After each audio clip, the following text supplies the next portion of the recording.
சில நாட்களில் 2026ஆம் ஆண்டு தன்னை பதிவு செய்ய இருக்கிறது. நான் இன்று உங்களோடு உரையாடிக் கொண்டிருக்கும் வேளையிலே என் மனதில் ஓராண்டுக்கால நினைவுகள் நிழலாடுகின்றன. தேசத்தை ஒன்றாக இணைத்து வைத்த பல காட்சிகள், பல விவாதங்கள், பல சாதனைகள். 2025ஆம் ஆண்டின் பல கணங்கள் பாரத நாட்டு மக்களான நமக்கு பெருமிதத்தைச் சேர்த்தன.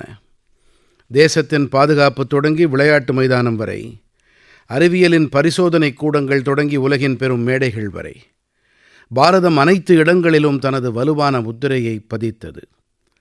இந்த ஆண்டு ஆபரேஷன் சிந்தூர் அனைத்து இந்தியர்களுக்கும் பெருமையின் அடையாளமாக ஆனது. பாரதம் தனது பாதுகாப்பு விஷயத்தில் எந்தவிதமான சமரசத்தையும் செய்து கொள்ளாது என்பதை உலகமே பார்த்தது.